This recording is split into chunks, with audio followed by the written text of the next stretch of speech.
¿Qué harías si descubrieras que tu marido hipotecó tu casa a tus espaldas, y que planea empezar una nueva vida con su amante en Nueva York? Yo no grité, no lloré, simplemente desaparecí.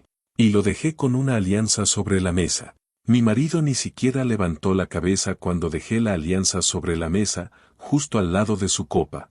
Estaba demasiado absorto en los brazos de la mujer que lo envolvía como para darse cuenta del símbolo que acababa de abandonar. Sigue bailando con ella, Álvaro, murmuré. Ni notarás que me he ido.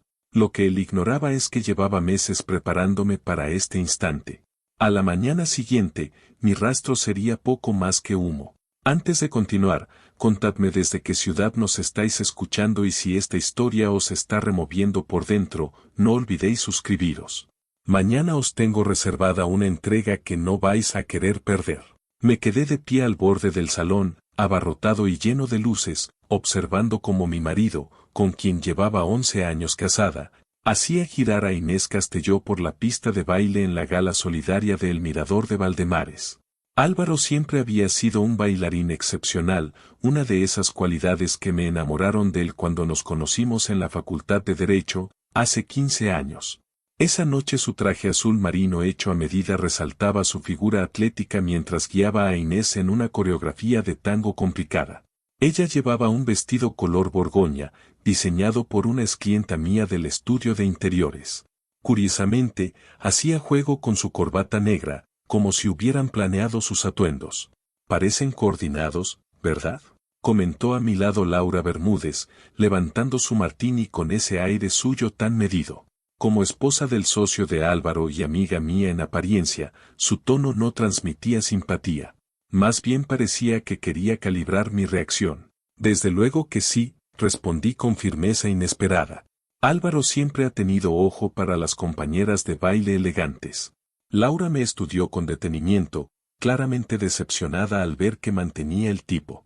Inés está muy involucrada con los socios en lo del complejo de Aiguavista. Está muy volcada en el proyecto. El desarrollo de Aiguavista, un complejo residencial de lujo, había absorbido por completo a Álvaro durante los últimos 8 meses. Jornadas interminables, reuniones los domingos y viajes de negocios cada vez más sospechosos y con menos justificación. Claro, ¿cómo no?, dije, llevándome la copa de cava a los labios y bebiendo con calma. En el baño, cubierto de mármol hasta el techo, me miré detenidamente en el espejo. A mis 38 años, todavía conservaba los pómulos marcados y la piel clara que años atrás me habían permitido ganarme algún dinerillo como modelo mientras estudiaba. El recogido que me había hecho dejaba al descubierto los pendientes de diamantes que Álvaro me regaló en nuestro 10º aniversario. Pendientes que descubrí que valían bastante menos que el collar que Inés lució en la cena de empresa el mes pasado, regalo, según los rumores, de alguien con más interés que el profesional. Al salir del baño, comprobé el móvil con disimulo. Había un único mensaje. Todo listo. El coche te espera en la entrada. Era de Mateo, mi amigo más antiguo de la uni y el único que sabía lo que estaba a punto de hacer. Informático experto en ciberseguridad, había pasado por una situación parecida en su matrimonio. Sabía perfectamente lo que era desaparecer de una vida que ya no te pertenece. Volví al salón justo cuando la orquesta pasaba a una melodía más lenta. Álvaro e Inés seguían en la pista, ahora más pegados que nunca. Él tenía la mano peligrosamente baja en su espalda, y sus rostros estaban tan cerca que el pelo cobrizo de ella rozaba su mejilla cada vez que giraban. A su alrededor, otras parejas bailaban con una distancia respetuosa, pero muchas miraban a Álvaro e Inés con expresiones que iban de la desaprobación al cotilleo malicioso. En ese instante, viendo cómo mi marido abrazaba con tanta entrega a otra mujer, sentí una serenidad inesperada. Era la paz que llega cuando sabes que ya no hay vuelta atrás. Me deslicé entre la multitud y me detuve al borde de la pista, justo en su campo visual. Fue Álvaro quien me vio primero. En su cara se cruzó una sombra de incomodidad, apenas un segundo, antes de recuperar su gesto impasible. Inés notó el cambio y giró un poco, dedicándome una sonrisa que, según como se mirara, era a la vez disculpa y provocación. Clara, dijo Álvaro mientras se acercaban un poco más. Justo estábamos comentando los retos de zonificación para los locales comerciales de Aiguavista. ¡Qué conversación tan apasionante!, repliqué, sin alterar el tono. Álvaro ha sido un guía excelente, añadió Inés, con una voz empalagosa que no engañaba a nadie. Estoy aprendiendo muchísimo de él. Eso parece, dije, abriendo lentamente mi bolso. Saqué la alianza y la deposité con cuidado sobre una de las mesas de cóctel. El leve sonido al tocar el cristal fue como un disparo silencioso entre la música y las voces de fondo. Sigue bailando con ella, Álvaro, repetí, más bajo aún. Ni te darás cuenta de que me he ido. Por un instante, su rostro reflejó una duda que rara vez le veía. Él siempre había creído tener el control de todo. Pero esta vez, no. Y entonces vi cómo la expresión de Inés también cambiaba. La seguridad en sus ojos se desvaneció en cuanto comprendió lo que significaba ver mi alianza sobre aquella mesa. Clara, no hagas un drama de esto, dijo Álvaro con voz baja, pero con ese filo que usaba cuando quería imponerse. Lo hablamos en casa. No, contesté con calma. No lo vamos a hablar. Me di media vuelta sin esperar respuesta y avancé entre la multitud con paso firme. Podía sentir detrás de mí como Álvaro balbuceaba excusas a Inés, intentando zafarse para ir tras de mí y evitar lo que, en su mundo, era una escena pública imperdonable. Pero no me iba a alcanzar. Mientras él se abría paso entre los asistentes, yo ya estaría sentada en el coche de Mateo, lista para poner rumbo a una vida completamente nueva. Una vida que había construido en silencio, sin una sola aportación ni sospecha por parte de Álvaro. Él jamás se molestó en mirar más allá de lo que le convenía. Nunca llegó a conocer a la mujer que había detrás de su esposa paciente. Una mujer con recursos, determinación y un plan. Mientras él forjaba su carrera como abogado estrella y estrechaba lazos con Inés, yo dedicaba mis días a asegurar documentos, recopilar pruebas, proteger mis bienes y trazar una estrategia que, con suerte, dejaría en ridículo incluso al despacho de juristas más hábiles de su firma durante años. Porque esto no iba de un baile, ni siquiera de una infidelidad. Iba de recuperar mi vida, de recuperar a la mujer que fui antes de que él la borrase, poco a poco, sin que se notase. Al empujar la puerta de salida del ala este y notar el aire nocturno golpearme el rostro, sentí algo parecido a la libertad. Mateo me esperaba justo donde había prometido, apoyado contra su chazo negro, motor encendido, mirada alerta. En cuanto me vio con mi vestido verde oscuro ondeando ligeramente por el viento, se incorporó de golpe. «Lo hiciste de verdad», dijo al abrir la puerta del copiloto. «¿Estás bien?». Me senté despacio, sintiendo cómo la seda del vestido resbalaba sobre el cuero del asiento. «Estoy mejor de lo que he estado en años». Mientras nos alejábamos del mirador de Valdemares, me resistí a mirar atrás. 11 años de matrimonio no merecían una última mirada, no después de haber pasado los últimos 6 construyendo el futuro que empezaba esa misma noche. Por el retrovisor, vi a Álvaro salir corriendo por la entrada este, escaneando con desesperación el acceso principal. En la mano llevaba algo pequeño y brillante. Mi anillo. «Va a llamar», dijo Mateo al incorporarse a la carretera que bordeaba la costa. «Seguro que ya te está friendo a mensajes». Rebusqué en el bolso, saqué el móvil que él conocía y lo apagué sin pestañear. «Que llame lo que quiera. Mañana por la mañana, ese número ya no existirá». Mateo asintió, centrado en la carretera que nos conducía hacia el norte. A sus 42 años, Mateo tenía esa serenidad de quien ya sobrevivió a su propio terremoto emocional. Éramos amigos desde los tiempos de la uni en Barcelona, antes de que yo conociera a Álvaro en una jornada de puertas abiertas en la Facultad de Derecho, antes de que Mateo se casara y luego fuera engañado por su exmarido. Nos habíamos acompañado en nuestras respectivas caídas, la suya fue rápida y demoledora, la mía, lenta y silenciosa, como el veneno. «Tu maleta está en el maletero», me dijo señalando atrás.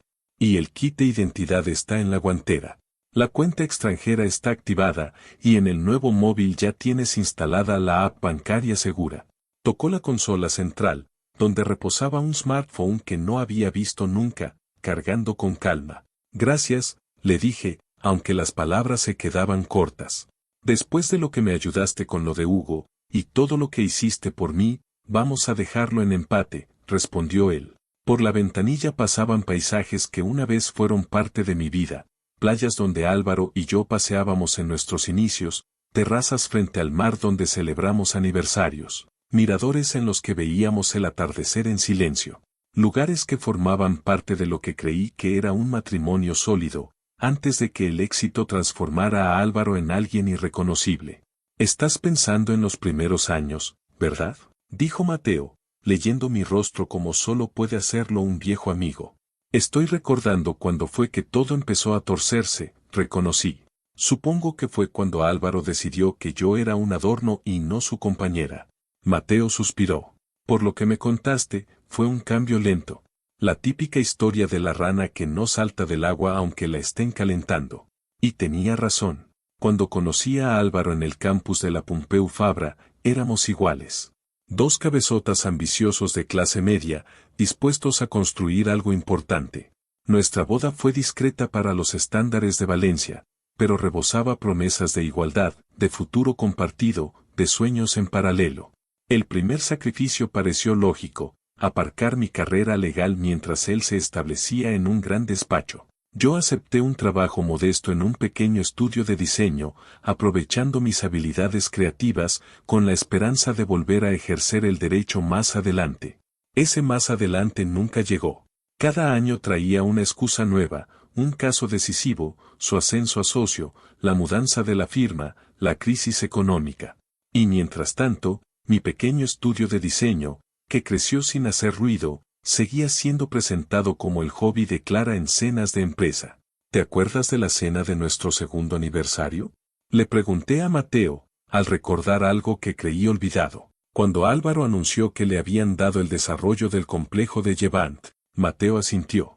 Estabas orgullosísima. Pasé la noche entera preguntándole por su nuevo proyecto, celebrándolo. Y él cambió de tema a los 2 minutos para hablar de un traje nuevo que quería comprarse.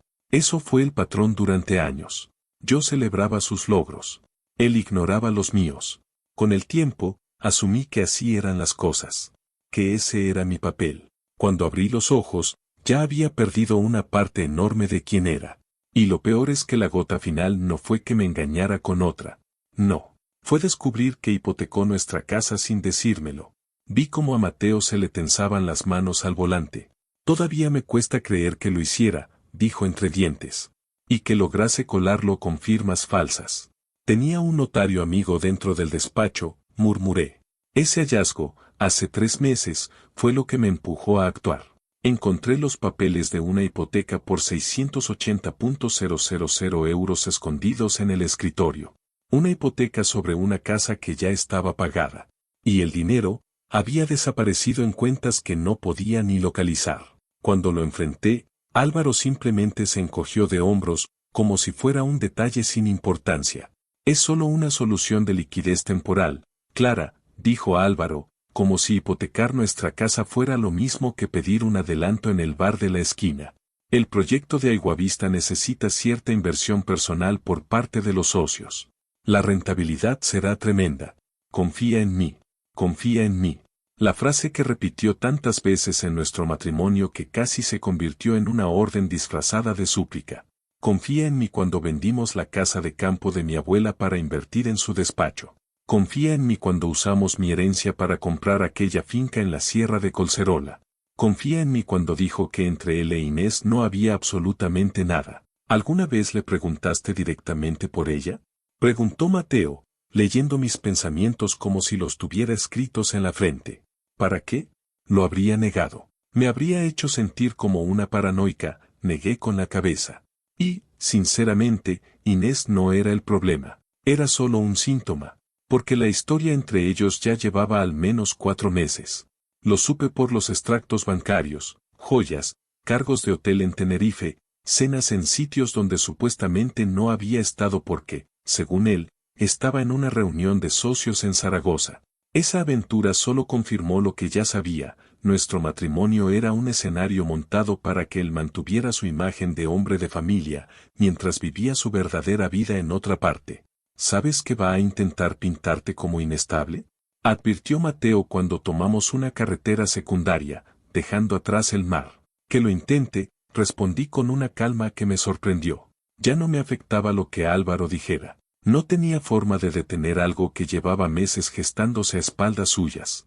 Y cuando por fin descubriera todo, yo estaría a kilómetros, con una nueva identidad y una libertad que no sabría ni cómo empezar a entender.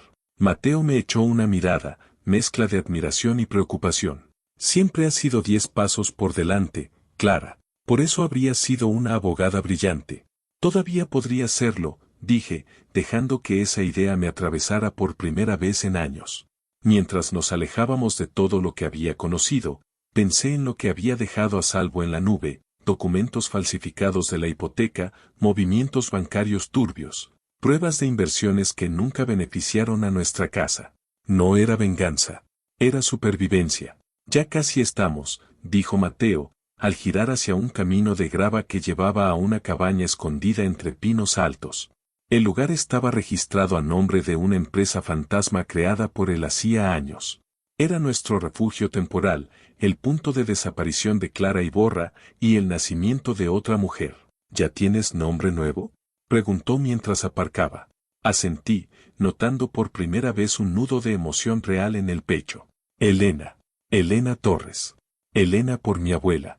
Torres porque es común y nadie lo recordará. Elena Torres, repitió Mateo. Te pega. Dentro, la cabaña olía a madera antigua y calor. Por fin me quité los tacones que tanto había soportado en la gala. La sensación física de alivio iba de la mano con la emocional. Me desabroché los pendientes de diamantes que Álvaro me regaló por nuestro 10º aniversario. Un regalo inversión, no afecto. Los dejé sobre la mesa. También puedes venderlos, le dije. Mateo asintió y me ofreció una copa de vino tinto. Era de aquel viñedo que visitamos cuando estudiábamos, mucho antes de Álvaro, mucho antes de que todo se complicara. Por Elena Torres, brindó. Que viva la vida que Clara Iborra merecía. Chocamos las copas. Esa pequeña ceremonia marcó el inicio real de mi segunda vida.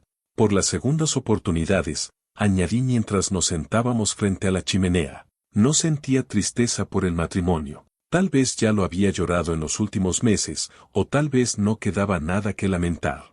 Imaginé a Álvaro regresando a nuestra casa en la montaña, buscando mi cara entre las sombras, repasando el dormitorio, las habitaciones, llamando sin parar.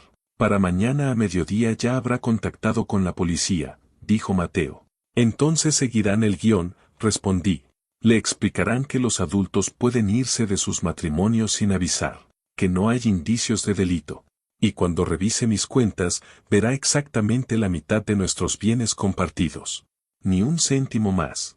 Pero no sabrá que también he guardado pruebas de todo lo que hizo. Que la hipoteca, las falsificaciones, el vaciamiento de nuestras cuentas, todo está documentado. Para cuando el banco exija explicaciones, Clara Iborra ya no existirá.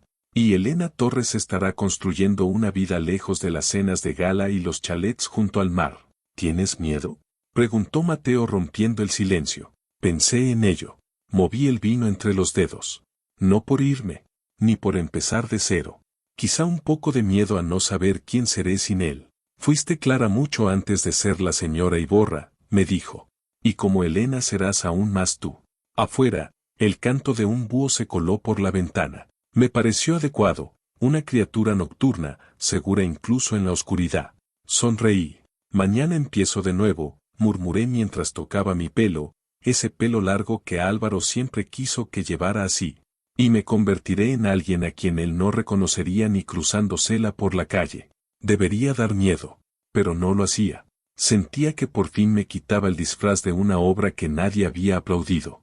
La buena noticia, dijo Mateo con media sonrisa, es que lleva tanto tiempo centrado en sí mismo que ni siquiera podría describirte bien a la policía. Reí. Fue una risa de verdad, la primera en mucho tiempo.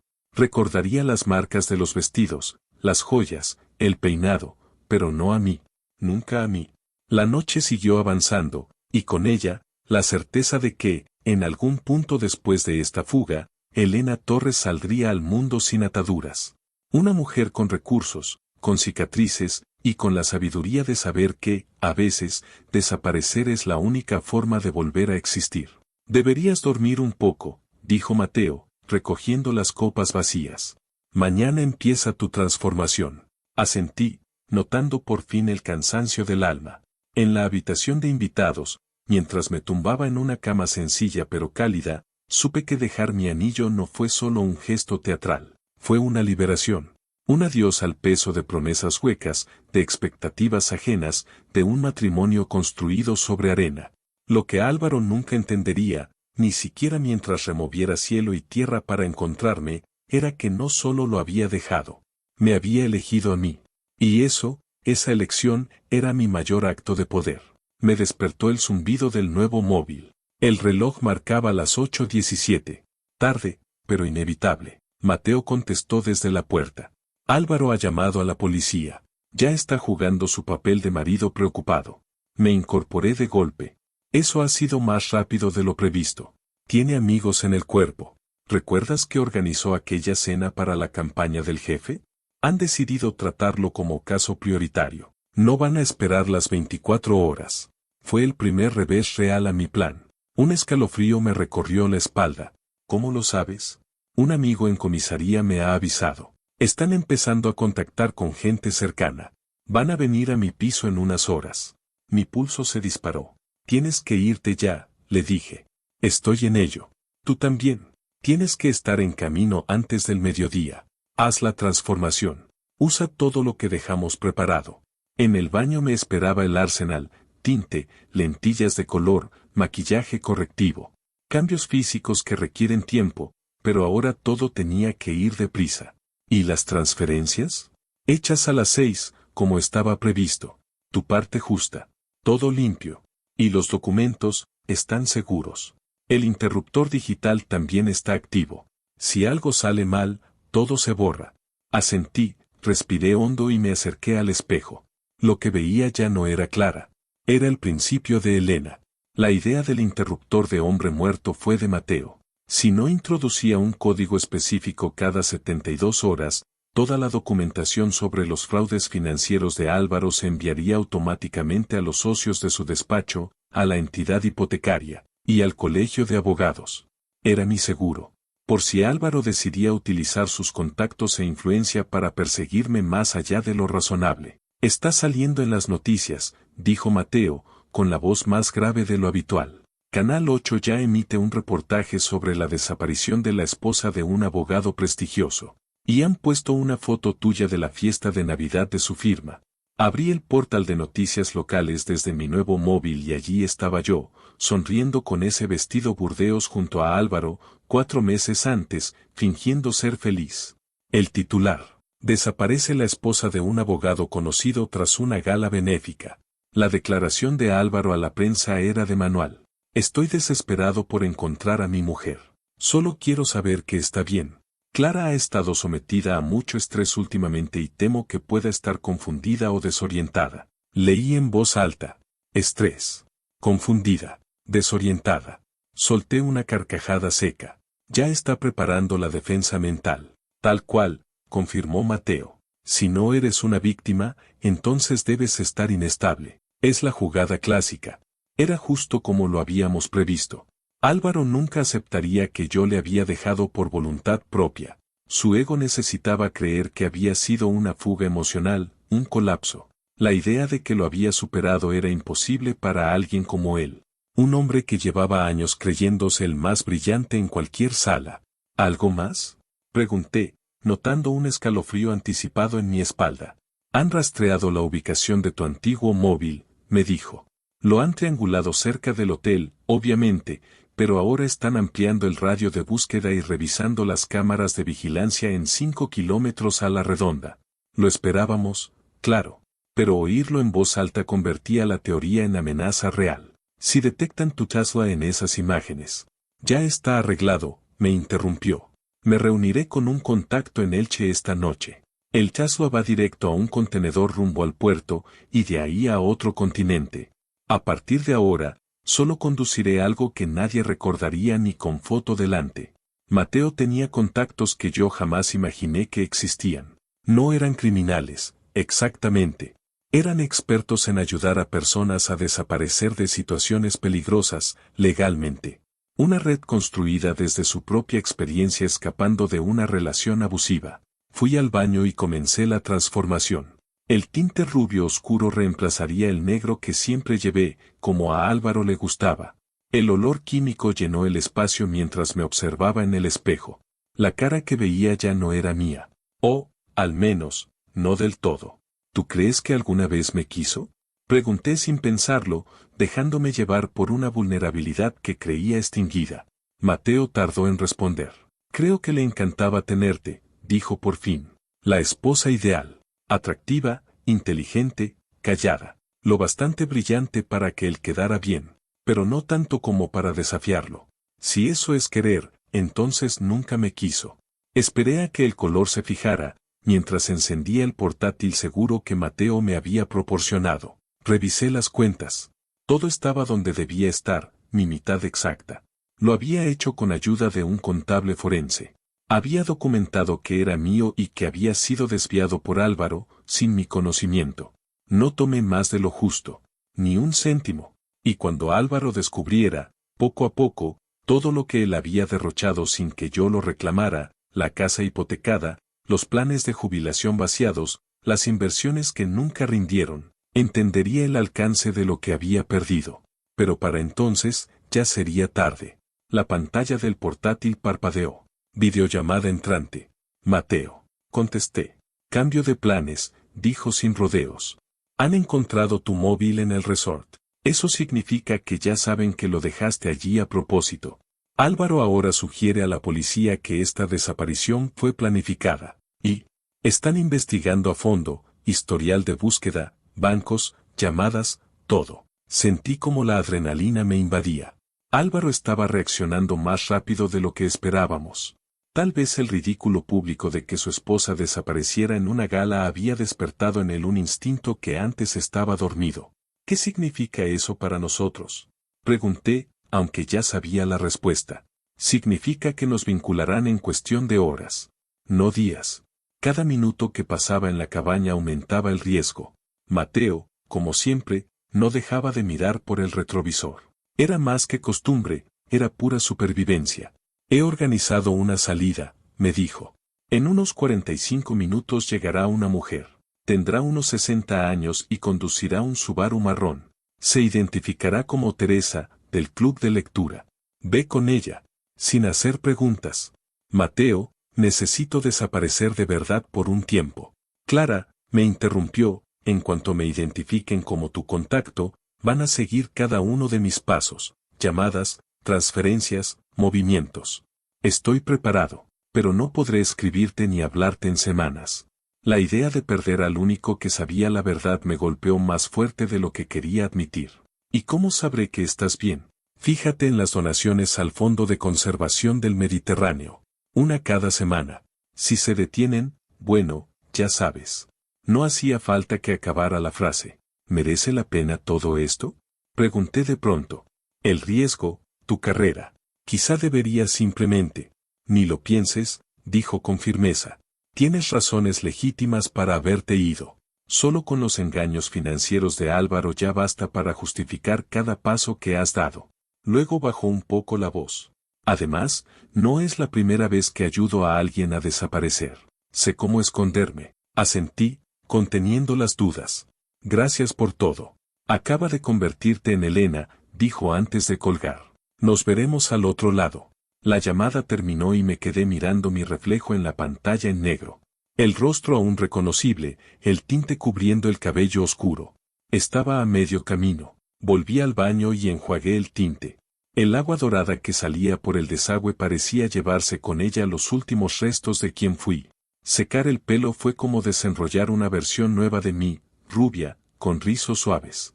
Añadí las lentillas color avellana, luego el maquillaje, los pequeños retoques que cambiaban por completo la expresión de mi cara. Pómulos más marcados, labios diferentes, cejas menos arqueadas. Individualmente eran detalles pequeños, pero juntos, otra mujer. Una que Álvaro jamás reconocería. 40 minutos después, estaba lista. Blusa sencilla, vaqueros normales, botas cómodas. Nada quedaba de Clara Iborra. Solo Elena Torres. Desde la ventana vi el Subaru marrón doblando por el camino de tierra. Una mujer de cabello plateado bajó del coche con una chaqueta vaquera y unos ojos atentos que no se le escapaba nada. Mientras me dirigía hacia ella, pensé en Álvaro. Probablemente estaría ahora en el salón de nuestra casa en Colcerola, rodeado de policías, con Inés fingiendo preocupación. Su rabia contenida iría en aumento, al darse cuenta de que su esposa no solo lo había dejado, lo había hecho delante de todos. Y sin dejarle opción de controlar el relato. La mujer que había sido Clara sonrió. Esa sonrisa ya no era suya. Era de Elena. Y era hora de desaparecer del todo. Teresa resultó llamarse Marlene Vázquez, una trabajadora social jubilada que ahora dedicaba su vida a ayudar a mujeres a escapar de situaciones imposibles. Su trenza práctica y su expresión serena escondían décadas de sabiduría. Llevábamos una hora en la carretera cuando habló por primera vez. Estás mejor preparada que la mayoría.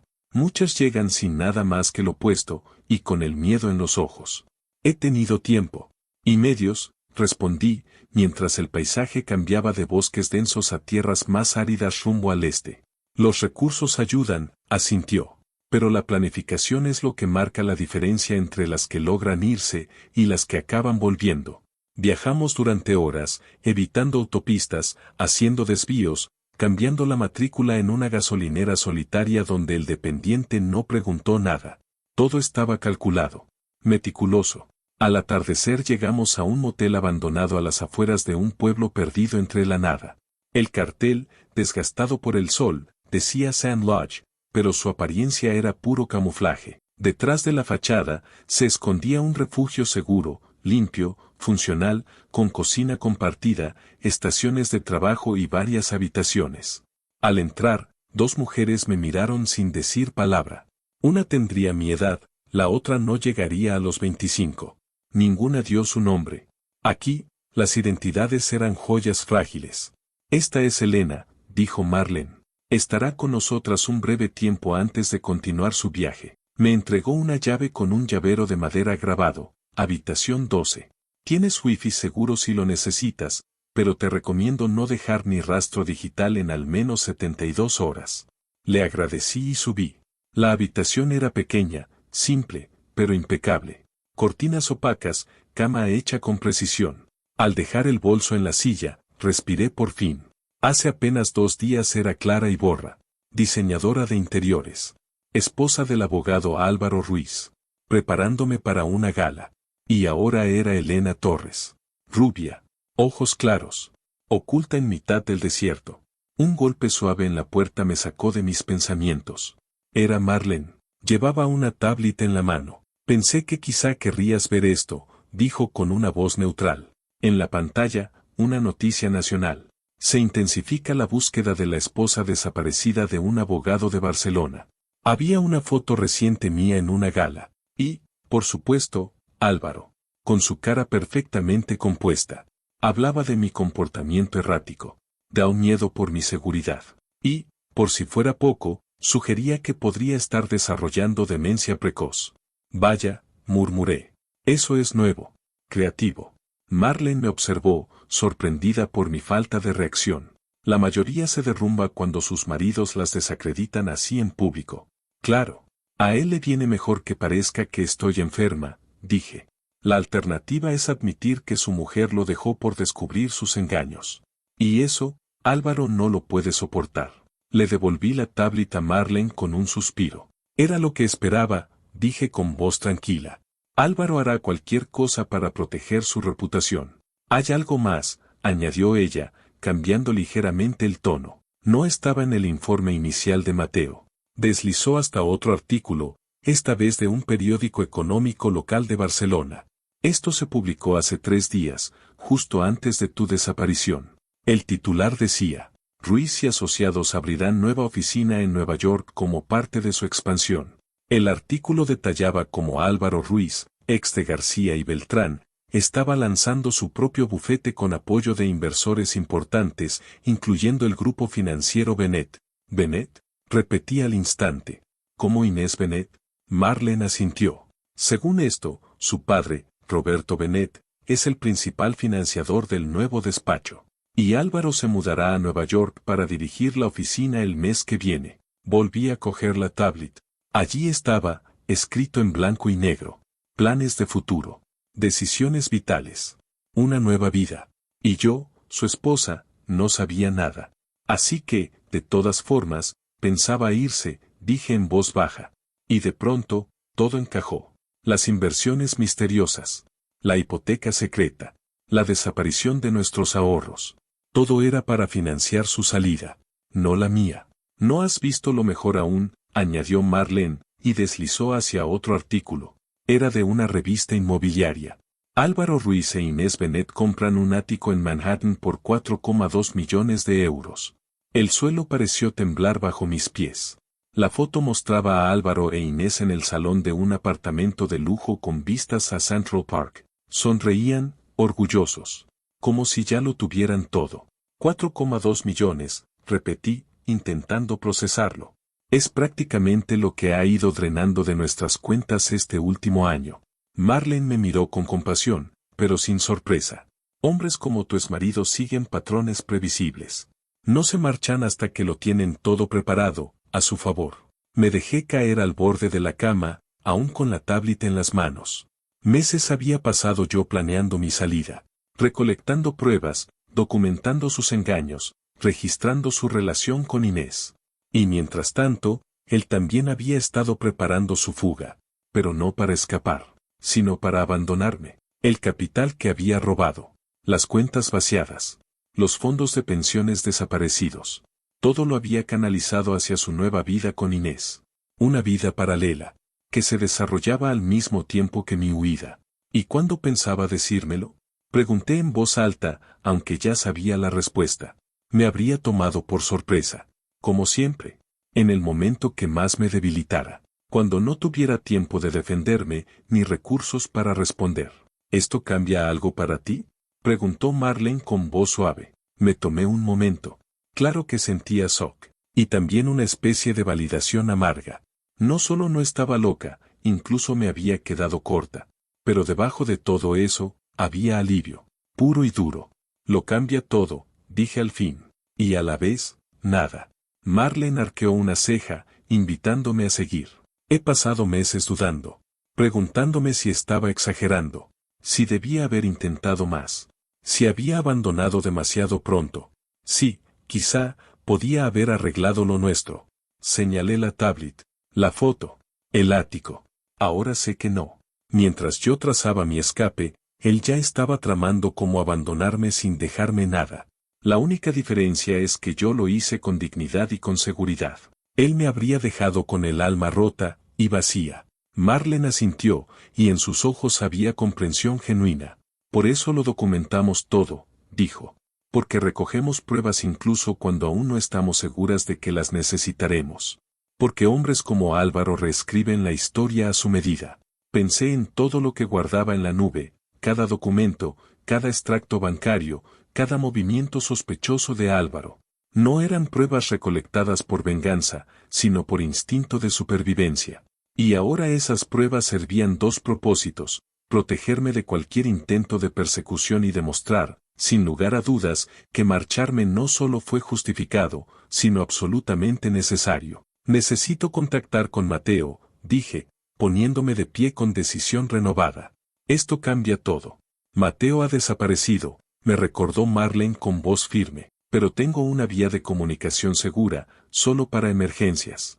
Pues esto lo es. Ella tomó la tablet. ¿Qué quieres que le diga? Me detuve un momento, pensando estratégicamente. Que adelante ya mismo los documentos para los antiguos socios de Álvaro en García y Beltrán. Tienen derecho a saber que ha estado desviando dinero de sus propios clientes para montar su firma privada. Marlene asintió sin levantar la vista. ¿Algo más? Sí, añadí, mientras un plan se dibujaba en mi mente. Quiero cambiar mi ruta. En vez de seguir al oeste, voy a ir al este. A Nueva York. ¿A Nueva York? Sus cejas se dispararon. ¿No será lo primero que buscarán cuando se haga pública su conexión con la nueva oficina? Exacto, dije sonriendo por primera vez en mucho tiempo. Buscarán a Clara Iborra en Nueva York, una mujer desesperada intentando recuperar a su marido. Pero nadie buscará a Elena Torres, una asesora de negocios que lleva meses instalada en Manhattan, tejiendo su propio destino. Vi la comprensión prenderse en los ojos de Marlene. Vas a estar allí antes que ellos, susurró. Y cuando su nuevo mundo cuidadosamente construido se venga abajo, añadí, Yo tendré asiento en primera fila, no para enfrentarme a ellos, no para exponerlos, sino para asegurarme de que el derrumbe no pase desapercibido. Y por primera vez desde que dejé mi alianza sobre esa mesa de cristal en el resort junto al mar, sentí más que alivio. Sentí ilusión por el futuro. Un futuro que no nacía de responder al engaño de Álvaro, sino de crear algo propio. Necesito una nueva identidad profesional, le dije a Marlene. Elena Torres tiene que ser alguien valiosa en el mundo competitivo de Manhattan. Conozco a alguien, respondió sin vacilar. Se especializa en crear trayectorias laborales, referencias, incluso perfiles digitales que aguantan una verificación moderada. No será barato. Tengo lo que necesito, le aseguré. Me corresponde la mitad legítima de todo lo que construimos. Y con eso, me basta para empezar esta nueva etapa.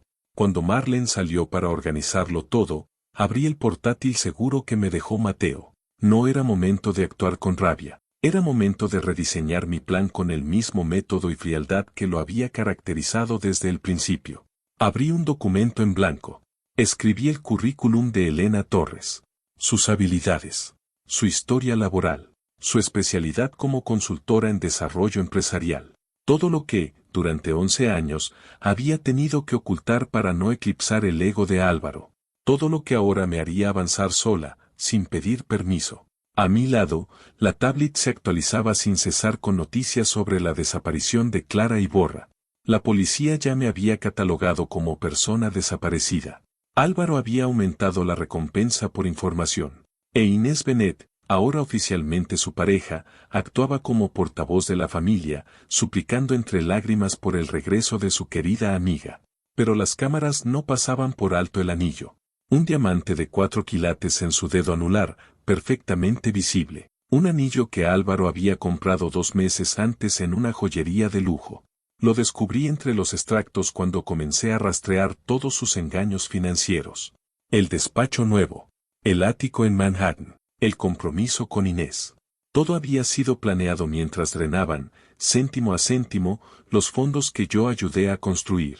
Si no hubiera descubierto todo a tiempo, me habrían dejado con una carta, una excusa, y quizás un divorcio negociado por uno de sus colegas, a su conveniencia.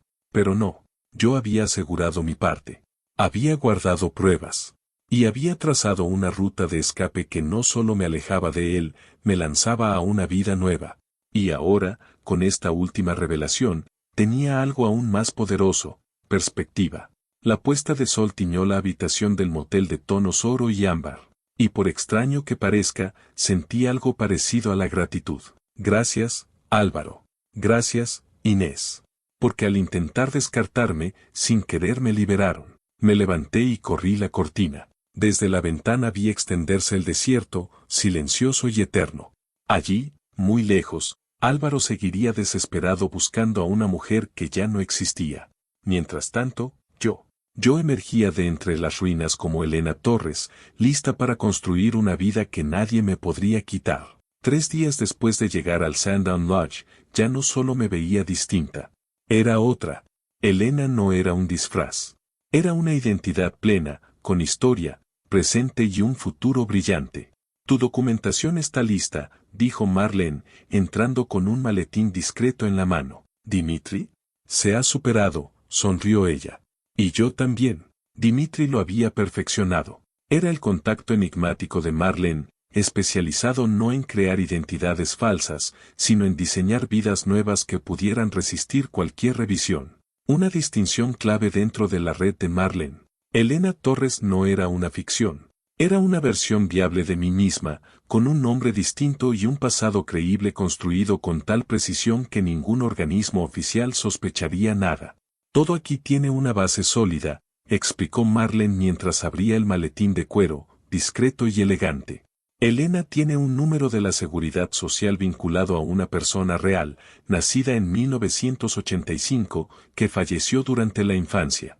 Los títulos universitarios provienen de instituciones que sufrieron, digamos, problemas de base de datos en años específicos. Tu experiencia laboral incluye empresas que cerraron o fueron absorbidas, lo que complica, pero no impide, la verificación. Fui hojeando los documentos. una licenciatura en Administración de Empresas de una universidad pública reconocida, una maestría en Desarrollo Organizacional de un centro privado que se fusionó con otra institución hace 5 años. Un currículum que mostraba un ascenso progresivo en firmas consultoras reales que ahora estaban extintas o absorbidas. Es brillante, dije, pasando los dedos por el borde del diploma grabado. No es que parezcan auténticos, me corrigió Marlene con una sonrisa. Son auténticos. Solo que no por las razones que la gente se imagina. Dimitri no falsifica nada. Aprovecha lagunas reales del sistema y crea realidades plausibles. Había también extractos bancarios que reflejaban un historial financiero prudente, modesto, pero coherente. Un informe de crédito sólido. Registros médicos en clínicas de varias ciudades, como si Elena hubiese estado mudándose por trabajo los últimos años. Tu nueva huella digital está en marcha ahora mismo, añadió Marlene. Perfil profesional en LinkedIn, correos corporativos, redes sociales con privacidad adecuada. Poco contenido, pero lo justo para no levantar sospechas. Suficiente para parecer real y reservada. Asentí. Demasiada información sería peligrosa. Muy poca, levantaría alarmas. ¿Y las referencias? Pregunté, imaginando entrevistas futuras y buscaba trabajo en Nueva York. 3 jefes y 2 compañeras listas para dar recomendaciones excelentes, respondió. Personas reales que colaboran con la red. Saben lo que está en juego y apoyan los nuevos comienzos. El nivel de detalle era abrumador. Mientras yo pasaba meses recopilando pruebas y asegurando mis cuentas, esta red había estado perfeccionando una maquinaria entera para reconstruir vidas. ¿Falta algo más? Preguntó Marlene, sacando un último documento. Era la ficha de especialidad profesional de Elena Torres. Consultora experta en reorganización empresarial tras transiciones de liderazgo. Su enfoque, preservar el conocimiento interno mientras se renueva la cultura organizacional. Es perfecto, dije enseguida. Me colocaba justo donde necesitaba estar. Las empresas que Álvaro quería absorber en Nueva York necesitarían a alguien como Elena. Y yo podría trabajar para ellas antes de que fueran adquiridas. Tendría acceso a la operación desde dentro, sin acercarme jamás a él. Estarás en posición de observar sin levantar sospechas, confirmó Marlene. Y con un motivo profesional claro para conocer cada detalle. Me recliné, saboreando lo elegante de esta estrategia. No solo me alejaba de Álvaro. Me colocaba donde podría presenciar el derrumbe de su imperio sin arriesgarme. Hay algo más que considerar, añadió Marlene, con un tono más serio. Tu preparación psicológica. Levanté una ceja, esperando. Mantener una identidad nueva no va solo de documentación ni de apariencia. Se trata de pensar como otra persona, moverte como otra persona, responder como Elena, no como Clara. Aquello me tocó un punto sensible. Había aprendido a planear, a resistir, a escapar. Pero convertirme era otro tipo de reto. Tenemos a alguien para ayudarte, dijo ella. La doctora Renata Mishray. Oficialmente es terapeuta cognitivo-conductual. Extraoficialmente, ha trabajado con agentes encubiertos, testigos protegidos y mujeres como tú. Entrenamiento de identidad, dije, captando el concepto al instante. Exactamente, asintió. Ella te enseñará los gestos, las formas de hablar, las reacciones automáticas. Todo lo que marca la diferencia entre fingir una vida y vivirla. Pensé en cómo me comportaba. Los gestos medidos, la compostura intachable, la sonrisa diplomática. Todo aprendido para ser la esposa del abogado. Siempre elegante. Siempre correcta. Siempre representando a Álvaro. Pero Elena se movería distinto. No necesitaría validación. No tendría miedo de ser observada. No tendría nada que ocultar, porque nadie sabría lo que había perdido. ¿Cuándo empiezo? Está aquí, respondió Marlene, señalando la puerta. Habitación 17. Puede trabajar contigo durante 3 días antes de que tengas que seguir adelante, me dijo Marlene. 3 días. Para reinventar por completo no solo cómo me veía, sino cómo me presentaba al mundo. Parecía imposible. Hasta que recordé que en menos de una semana ya había cambiado mi aspecto, asegurado mis finanzas, destruido mi rastro digital y trazado una nueva vida. Esto solo era el paso final. ¿Hay algo más que deba ver? Preguntó Marlene, sacando su tablet. Tu desaparición ha tenido consecuencias inesperadas para Álvaro. Me mostró una noticia reciente de una revista de negocios de Barcelona. García y Beltrán inicia auditoría interna tras salida de Ruiz. El artículo explicaba que su antiguo despacho había lanzado una investigación forense sobre todas las cuentas que Álvaro gestionaba tras recibir una denuncia confidencial. Mateo, susurré, reconociendo su movimiento. Él había enviado la documentación. Y parece que los socios de tu marido no están muy contentos de descubrir que llevaba meses preparando su firma privada, usando sus datos y recursos. Otro artículo mencionaba que el Colegio de Abogados también había abierto una investigación por conflicto de intereses. Álvaro estaba representando al grupo Benet mientras, al mismo tiempo, mantenía relaciones financieras y personales con esa misma familia.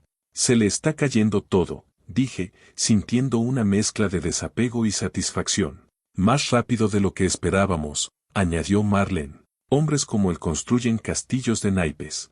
Aparentan solidez, hasta que dejan de controlar la narrativa. Y entonces todo se derrumba. Mi móvil seguro vibró con un mensaje cifrado.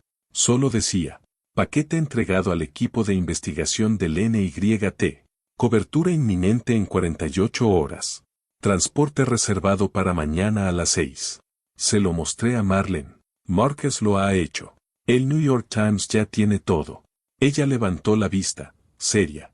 Eso lo cambia todo. Ya no será la historia de una mujer desaparecida, será una investigación nacional por fraude y corrupción. Asentí. Álvaro dejaría de ser un esposo preocupado. Ahora tendría que preocuparse por su carrera, por su libertad. Y ese cambio, me daba la cobertura perfecta para que Elena Torres entrara en Nueva York sin levantar sospechas. Esa tarde trabajé con la doctora Mishray, una mujer pequeña, de mirada aguda, que analizó mi lenguaje corporal, mi forma de hablar, mis gestos automáticos. Tu postura es demasiado perfecta, señaló apenas me senté. Clara fue entrenada para proyectar elegancia controlada. Elena no tiene que fingir nada. Confía en su inteligencia, no en la imagen que proyecta. Durante horas, me enseñó a modificar cada pequeño movimiento que me delataba.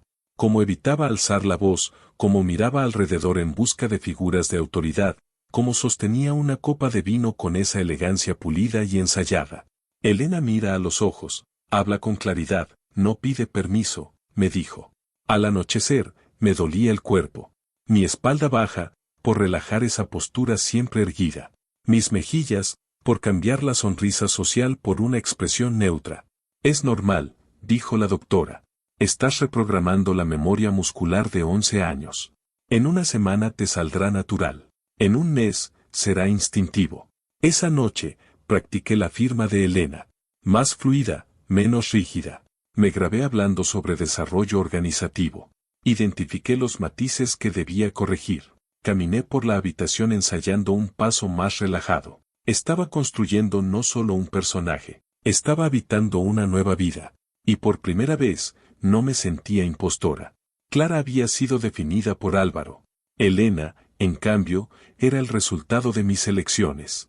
A la mañana siguiente, justo como predijo Márquez, el New York Times publicó su titular. La esposa desaparecida y los millones ocultos, el fraude silencioso de un abogado de Barcelona. El artículo detallaba todo, las cuentas conjuntas vaciadas, la hipoteca firmada sin mi consentimiento, las inversiones encubiertas. Y, sobre todo, el papel de Álvaro como abogado, mientras financiaba en secreto su nueva firma con fondos compartidos. En cuestión de horas, lo recogieron todos los medios nacionales.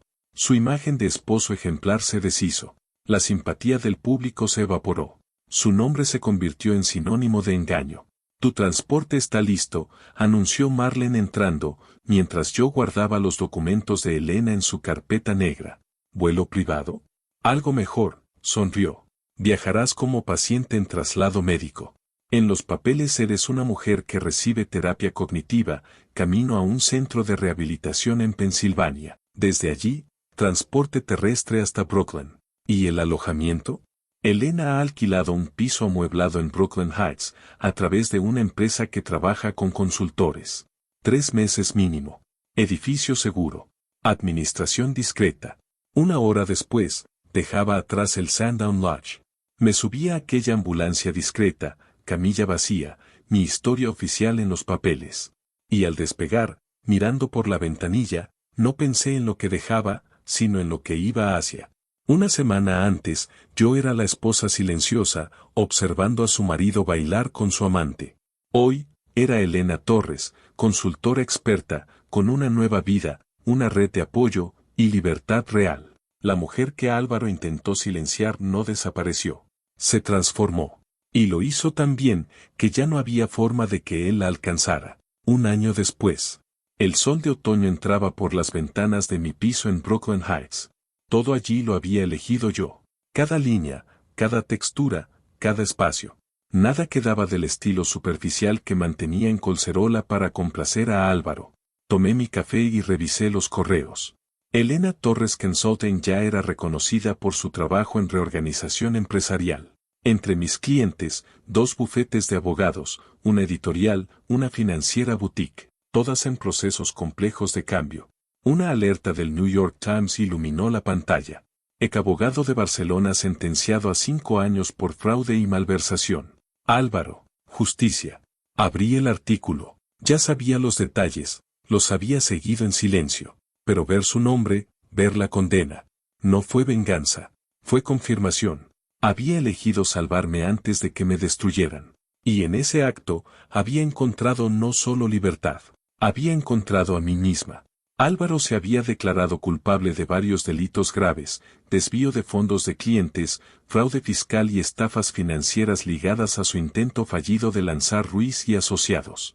Gracias a un acuerdo judicial, su pena máxima de 15 años se redujo a 5, con posibilidad de libertad condicional tras 2 años y medio.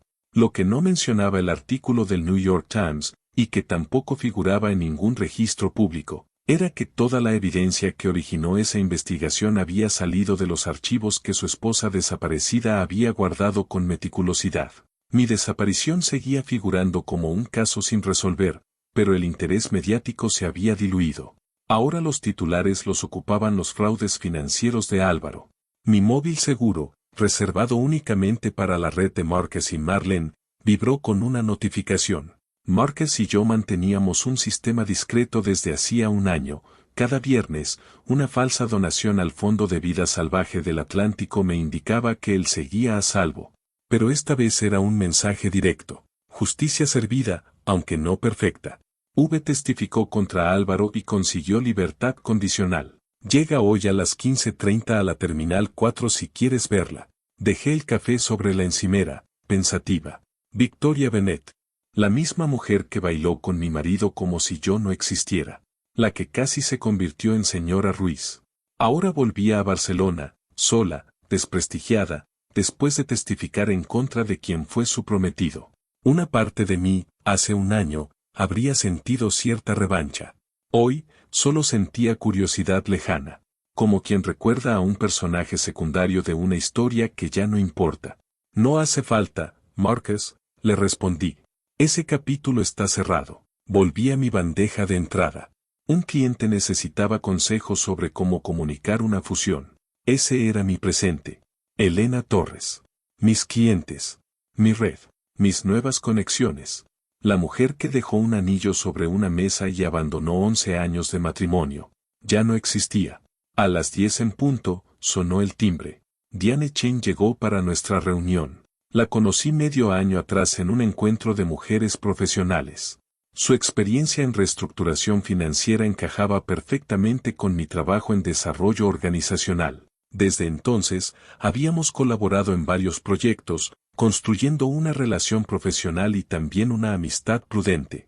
La propuesta de Hamilton está lista, dijo, dejando una carpeta sobre la mesa.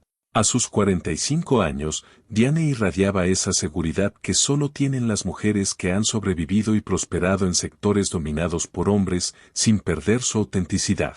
El tipo de mujer que Catherine rara vez conoció en el entorno rígido que Álvaro había construido a su alrededor. Perfecto, respondí, sirviéndole una taza de café.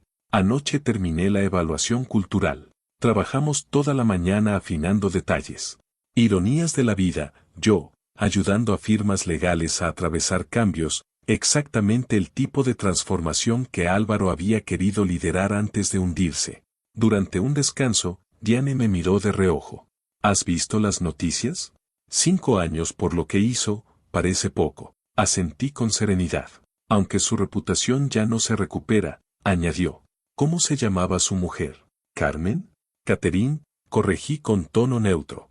Pobre. Nunca la encontraron, ¿verdad? No, dije, fingiendo interés profesional. ¿Qué historia? Susurró. De película. Ella desaparece, él la engaña, y todo sale a la luz. La vida, a veces, supera a la ficción, comenté, volviendo al trabajo. Después de que Diane se marchó, me senté frente a mi portátil seguro, ese que solo usaba para monitorear asuntos del pasado. Hacía semanas que no lo encendía. La historia de Catherine Yard apenas salía ya en los medios. El caso seguía técnicamente abierto, pero estaba muerto. El último eco fue un podcast de crímenes reales. Teorías vagas, suicidio, huida por enfermedad mental, desaparición planificada. Nada sólido, nada creíble. Cerré la tapa con alivio. Catherine Yard era ya una nota al pie en la historia del escándalo de Álvaro, tal y como lo planeé. Esa tarde tuve una videollamada con un editorial que acababa de comprar una agencia literaria. Hablamos de gestión del cambio, cultura organizativa, y ahí estaba yo, completamente presente, como Elena. Las palabras de la doctora Mishray eran ciertas. Los nuevos hábitos ya eran naturales. Y la transformación física también estaba completa.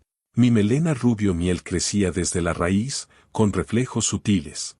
Mis ojos, antes marrones oscuros, ahora eran ámbar gracias a una cirugía ocular. Esa noche, asistí a una exposición fotográfica en Chelsea. La artista, Sofía, se había convertido en una de mis pocas amistades profundas. Sus fotos capturaban la transformación de espacios abandonados en centros comunitarios. No estaba segura de que vinieras, me saludó. No me lo habría perdido, le aseguré. Mientras recorría la sala, vi mi reflejo en la ventana. La mujer que me miraba no era la esposa arreglada de un abogado que fingía sonreír en cenas de gala. Era alguien auténtica, firme, tranquila. Alguien libre. De repente, la puerta se abrió. Entró un hombre. Alto, pelo canoso, traje bien cortado. Por un instante, se parecía tanto a Álvaro que sentí como el suelo se desplazaba. Pero al volverse, la ilusión desapareció. Era otro. Uno cualquiera. ¿Todo bien? Me preguntó Sofía. Perfecto, le dije, recuperada. Solo admirando tu serie de Harvard. Más tarde, al volver caminando por el paseo marítimo de Brooklyn, me detuve a mirar el horizonte de Manhattan iluminado. En Barcelona, Álvaro pasaba su primera noche en prisión. Victoria, quién sabe, quizá en su ático vacío, enfrentando su propia caída. Y yo, estaba aquí. Libre. Mi teléfono vibró. Un nuevo mensaje de Márquez. La casa de Álvaro en Collserola fue subastada hoy. Último vínculo roto. Eres oficialmente libre. Pero yo ya lo sabía. Mi libertad no dependía de su condena, ni de la venta de esa casa. Había comenzado el día que me fui sin mirar atrás. Ese fue el verdadero momento de liberación. Al llegar a casa, mientras planificaba mi agenda del día siguiente, me llegó un correo inesperado.